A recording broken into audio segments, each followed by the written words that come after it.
Northeast Mississippi Community College proudly presents the longest-running community college podcast in the state of Mississippi, Tiger Talk. Tune in each week as Northeast President Dr. Ricky Ford talks about all things Northeast, from academics to career and tech to workforce and all things in between. It's Tiger Talk. And now, Northeast President Dr. Ricky G. Ford. Good morning, everyone. Welcome to this week's episode of Tiger Talk with President Dr. Ricky Ford and myself, Liz Calvery. We can't wait to share with you all of the great things going on at Northeast Mississippi Community College. President Ford, how does Northeast work to ensure every student feels supported, both academically and personally, through their college journey? Thank you, Liz. And that's a great question, and one that we are very proud of here at Northeast Mississippi Community College. How does Northeast work to ensure every student feels supported both academically and personally through their college journey? One of the things that we try to do and we've installed last year was the Northeast Way. And this is where we own anyone who comes on our campus, and particularly our students. We take ownership of them and we walk them all the way from the registration process and applying for admission until they complete their academic work here or they graduate with a degree ready to go into the workforce. We are taking this seriously with our students and making sure that they're supported academically through a lot of different ways. We provide institutional scholarships, we provide tutoring services, advising, success coaching, study areas, honors programs like PTK, Honors College,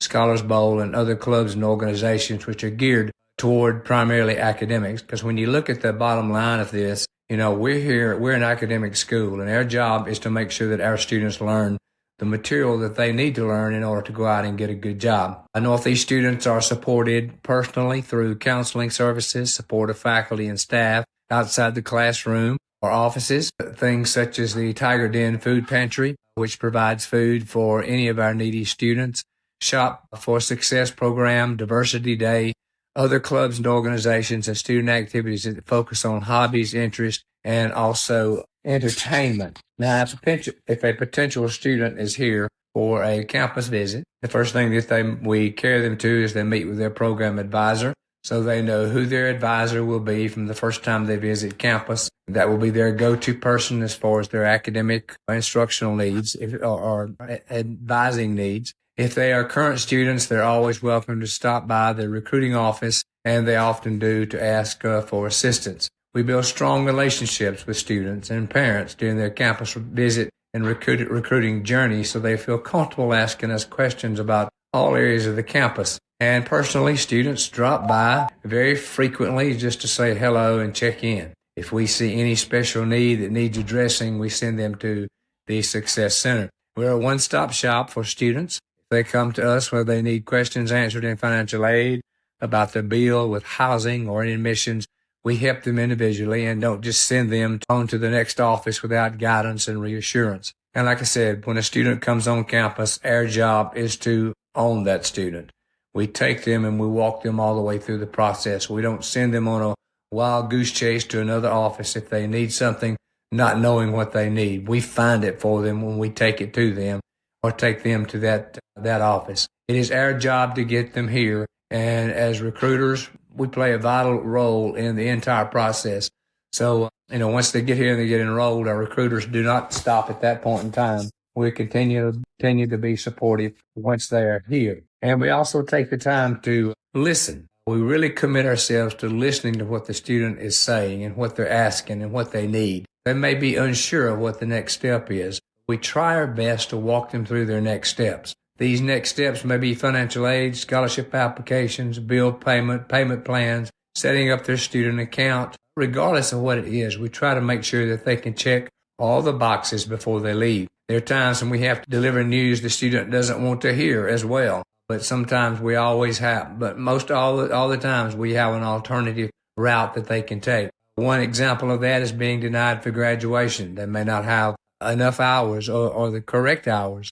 And during those conversations, we try to make sure that the student feels supported and are aware of their options. If a student only likes one course, for example, and perhaps was misadvised, we let them know they may take the course in the summer, reverse transfer the course from the University if applicable, and add the course in short term too. And also, if it gets down to a point where a student was ill-advised by the advisor and they were supposed to take a class and they had to come back in the summer to take that class.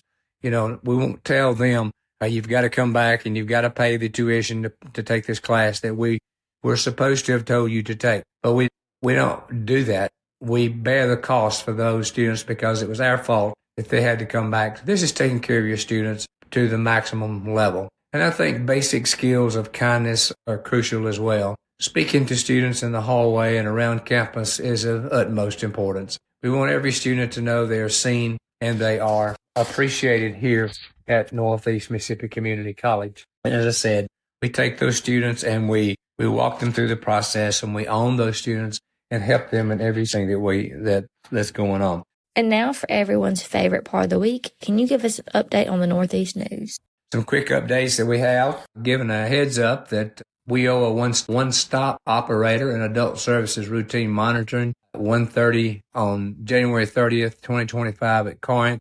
We'll begin at 10 a.m. So we're being monitored with all of our WIOA services that we have. We are beginning classes Northeast at New Albany. Our fiber optic class began in January. Our welding class began in January. We're working with Ron Ashby at Ashley Furniture and hosting a new bridge team in New Albany and meeting at the Northeast and New Albany campus. We're working with our facilities and maintenance to replace HVAC unit in the Smart Start computer lab, and we're receiving bids for that project now. This is all at Northeast and New Albany. We're replacing the old Northeast logo on the building, updating it to the new Northeast logo, and we're in the process of renewing all memberships with the Union County Development Association. And we'll remind everybody that enrollment is up about 300 students in the spring of 25 semester.